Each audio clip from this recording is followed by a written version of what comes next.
السلام عليكم ورحمة الله وبركاته. الحمد لله نحمده ونستعينه ونستهديه ونستغفره ونعوذ بالله من شرور أنفسنا ومن سيئات أعمالنا.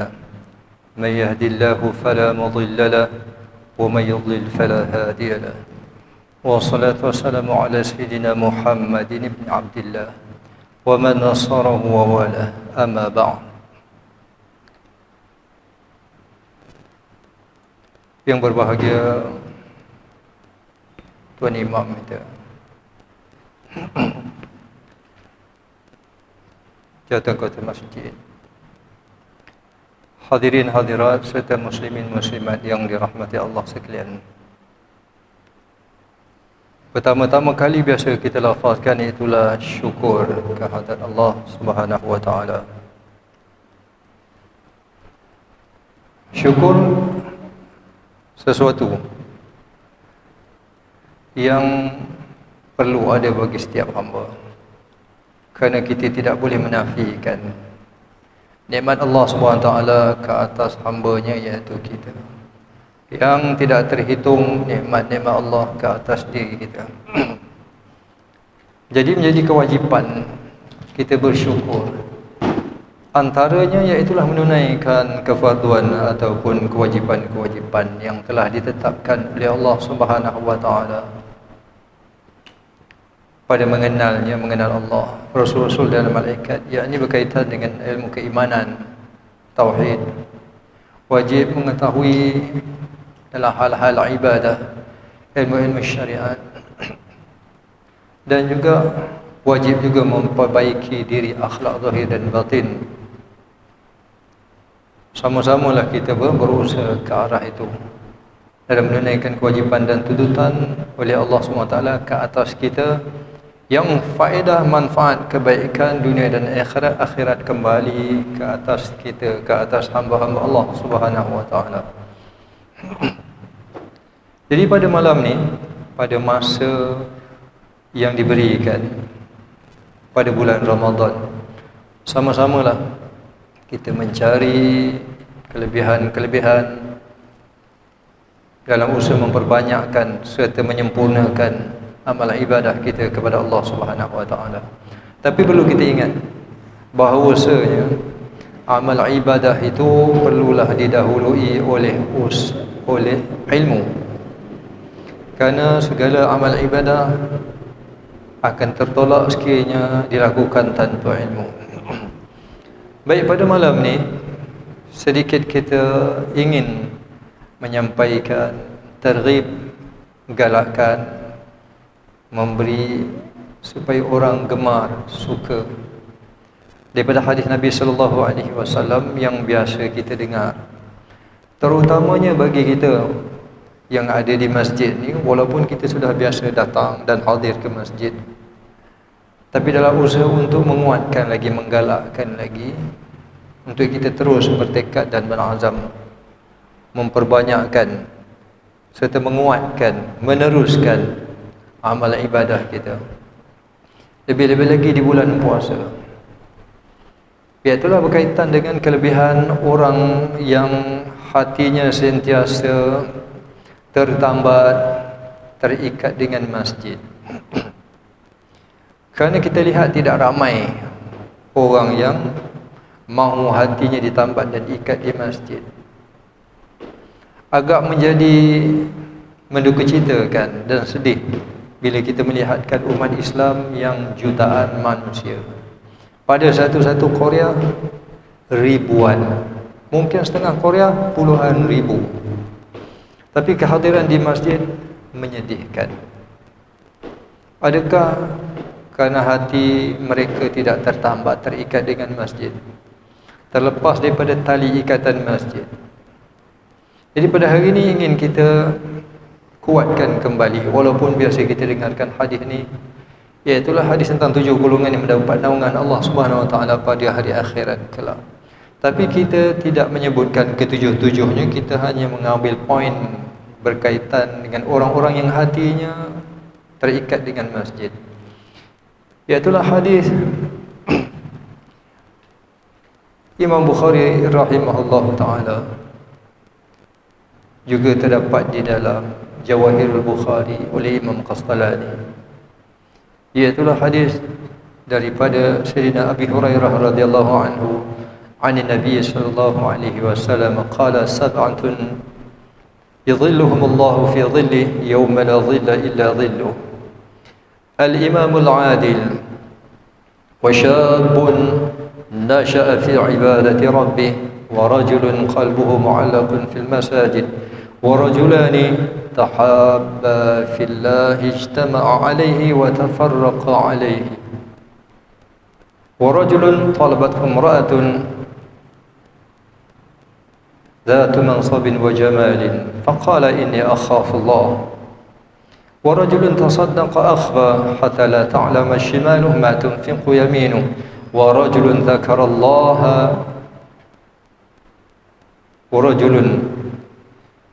الله خاليا ففاضت عيناه.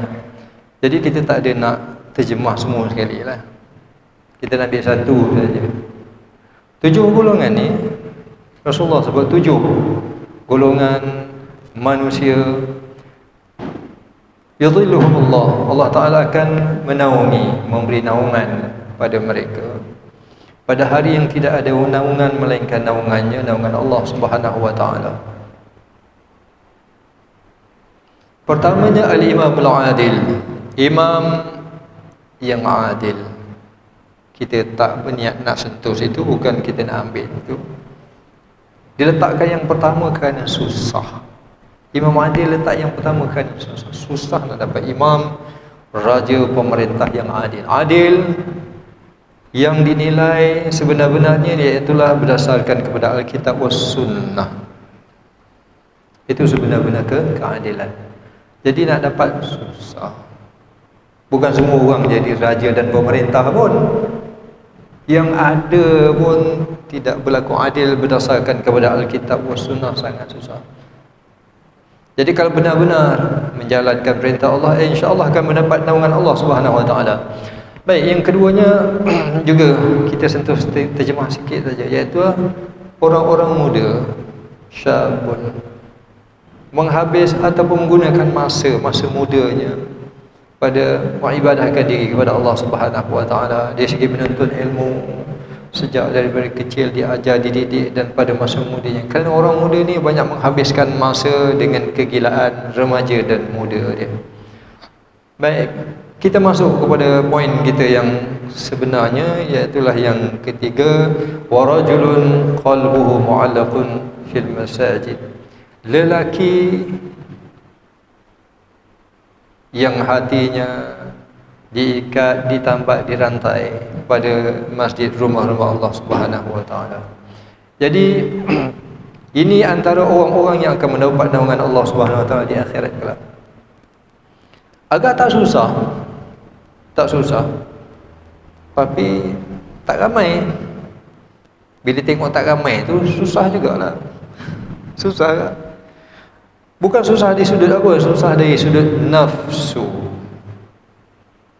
Kerana kita ni nak dapat sesuatu yang baik, terutamanya dalam soal ibadah, memang kena memerangi hawa nafsu. Memang nafsu malas nak keluar, alamak hujan lah, malas. Kita pun lebih kurang sama juga. Jadi sebab kita tazkirah, yakni untuk saling mengingati, nasihat menasihati, kuat menguatkan sesama kita, semangat, tekad dan keazaman, supaya hati kita terikat dengan masjid. Sebab apa? Kita lihat di akhirat tidak ada naungan melainkan naungan Allah SWT. Jadi kita nak dapat mungkin 6 ciri-ciri yang lainnya mungkin susah. Jadi satu ni agak senang. Tapi tengok tadi, kalau tak ramai tu kira susah lah. Ada ciri-ciri lain, tapi itu kita tak nak sentuh lah. Yang 6 lagi golongan. Hadir ke masjid, datang ke masjid. Apa yang nak dirisaukan, nak ditakutkan untuk hadir ke masjid? Ketepikan sedikit soal-soal pertelingkahan, soal-soal tidak berlakunya tidak persetujuan dan sebagainya.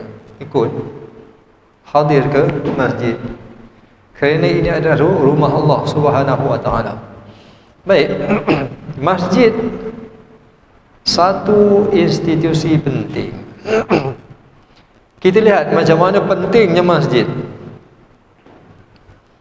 Ulama-ulama meletakkan bahawasanya penubuhan sesebuah negara yang diasaskan pertamanya dalam Islam oleh Rasulullah sallallahu alaihi wasallam.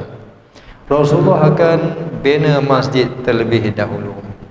Rasulullah akan bina masjid. Kita lihat dari sudut sirah sejarah. Rasulullah berhijrah daripada Makkah ke Madinah. Ya. Sampai di Quba pada hari Isnin. Sampai Quba pada hari Isnin. Buat masjid. Dirikan masjid. Ikutlah dengan batang taman, pelepah taman. Dirikan masjid. Kalau kita dalam proses penghijrahan, kamu lebih sibuk nak buat masjid.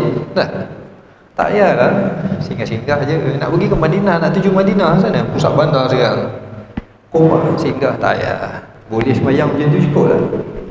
Rasulullah dirikan masjid sebagai peletakan asas, tempat pertama yang disinggah untuk masyarakat di Quba. 4 hari di situ. Kemudian pada pagi Ahad, pagi Jumaat, pada pagi Jumaat 4 hari di Quba. Di Quba buat masjid. Di Quba buat masjid. Hari Jumaat bertolak menuju ke Madinah. Pagi Jumaat. Pada pertengahan jalan Rasulullah singgah. Singgah pada satu tempat dinamakan sebagai Wadi Ranuna. Singgah kat situ, buat masjid kat situ, dan di situ didirikan Jumaat yang pertama. Tak jauh pun, tengah jalan di antara Quba dengan Madinah. Buat masjid. Betapa pentingnya peranan masjid. Buat Jumaat kat situ, Jumaat yang pertama dalam Islam di Wadi Ranuna. Kemudian lepas tu bertolak menuju ke Madinah, pusat bandar, iaitu Masjid Nabawi yang ada sehingga ke hari ini. Didirikan masjid sekadar yang ada kemudahan. Bahan-bahan yang ada pada itu bata, tiang-tiang, batang taman, pelepah taman sebagai atap. Maka didirikan 3 tempat yang tak jauh, Quba, Wadi Ranuna, dan juga di Madinah. 3 masjid. Betapa pentingnya peranan masjid. Tempat berkumpulnya umat Islam. Tempat untuk membesarkan Allah, mengingati Allah dengan mendirikan ibadah yang paling afdal, paling utama, iaitu salat berjamaah dan segala aktiviti umat Islam yang lain. 3 tempat dekat-dekat, masjid.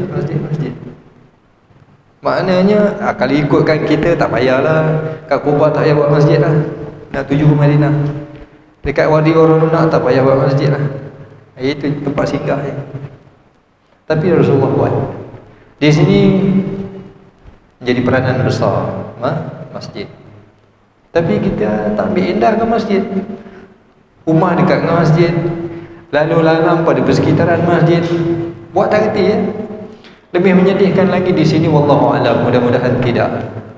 Setengah-setengah tempat lain yang saya kenal, rumahnya depan mihrab masjid. Depan mihrab masjid. Orang tengah sembahyang asar, dia keluar. Nampak hari Jumaat je lah. Tepi kiri masjid, depan mihrab masjid. Agak menyedihkan. Jadi itu menjadi cermin kepada kita. Mudah-mudahan kita tidak mengambil jalan sedemikian. Kita lebih membesarkan rumah-rumah Allah. Iaitulah di antara golongan-golongan yang Allah Ta'ala sebut dalam Quran dalam menegakkan syiar Allah. Kerana masjid merupakan syiar Allah, yang pada masjid itu tertegaknya syariat serta syiar Allah Subhanahu Wa Ta'ala. Jadi 3 peranan dalam pembentukan sesebuah negara asas Rasulullah sallallahu alaihi wasallam disebut oleh ulama sirah, iaitu pembinaan masjid, mempersaudarakan persaudaraan Islam, bina masjid, persaudaraan Islam, muakhah bainal muhajirin wal ansar, di antara orang muhajirin dan ansar, Dan satu lagi dustur, perlembagaan, undang-undang, peraturan untuk 3 yang paling asas penubuhan sesebuah negara. Masjid tak tinggal. Tapi kita pada hari ini meninggalkan masjid. Saya tak sempat sebenarnya nak cakap banyak lagi pun. Masa tak mencukupi, tak sempat, tak sampai poin saya nak cakap lagi. Tapi insya-Allah lah pada masa akan datang, pada pengajian kita yang seterusnya, kuliah kita yang seterusnya, walaupun kitab fiqh, insya-Allah ada kesempatan-kesempatan, kaitan-kaitan tertentu, insya-Allah kita akan sebut betapa masjid ni peranannya sangat besar. Bila dah ada masjid, kena imarahkan. Kerana ada ciri-ciri orang yang boleh mengimarahkan masjid. Agak menyedihkan kadang masjid dia lantik pegawai itu ini dan sebagainya, jawatan kuasa, tapi lantikan-lantikan itu tidak mengimarahkan masjid. Hanya nampak pada upacara majlis-majlis keraian yang utama, yang tertentu saja, yang besar saja. Lepas tu tak nampak muka. Ini agak menyedihkan kita. Bahkan ahli-ahli qarah yang biasa, yang bukan jatuhan kuasa, kita lihat lebih istiqamah dalam usaha untuk menghadirkan diri ke masjid. Rasanya setakat itulah untuk kali ini. Tak dapat kita nak bercakap lebih panjang lagi. Mungkin dah hampir masuk waktu isya. InsyaAllah mudah-mudahan pada akan datang ada kesempatan boleh kita sentuh sedikit sebanyak, mungkin lebih ramai yang boleh hadir lagi untuk tujuan mengimarahkan masjid rumah Allah Subhanahu Wa Taala yang merupakan seafdal tempat di atas muka bumi. Kalau di Malaysia ke seluruh dunia tidak ada tempat yang lebih mulia melainkan masjid. Yang paling utama 3 itulah, Masjidil Haram, Masjidil Nabawi dan Masjidil Aqsa. Yang lain pada itu semua masjid. Kerana ada kemuliaan dan kehormatan ni. Kita tidak masuk di dalam masjid melainkan kita kena menghormati masjid dengan dirikan 2 rakaat tahiyatul masjid ataupun rakaat-rakaat yang lain. Setakat saja untuk kali ini. InsyaAllah akan datang kita bertemu lagi. Wabillahi taufiq wal hidayah. Wassalamualaikum warahmatullahi taala wabarakatuh. A'udzu billahi minasyaitonir rajim. Bismillahirrahmanirrahim. Alhamdulillahirabbil alamin wassalatu wassalamu ala asyrafil anbiya'i wal mursalin sayyidina maulana Muhammadin wa ala alihi washabbihi ajma'in. Allahumma rabbana zidna ilma, rabbana zidna ilma, rabbana zidna ilma wa alhiqna bis salihin. Allahumma inna nas'aluka ridhaka wal jannah wa na'udzu bika min sakhatika wan nar. Allahumma innaka 'afuwwun karim tuhibbul 'afwa fa'fu 'anna wa 'an walidina wa 'an jami'il muslimin wal muslimat bi rahmatika ya arhamar rahimin. Walhamdulillahirabbil alamin.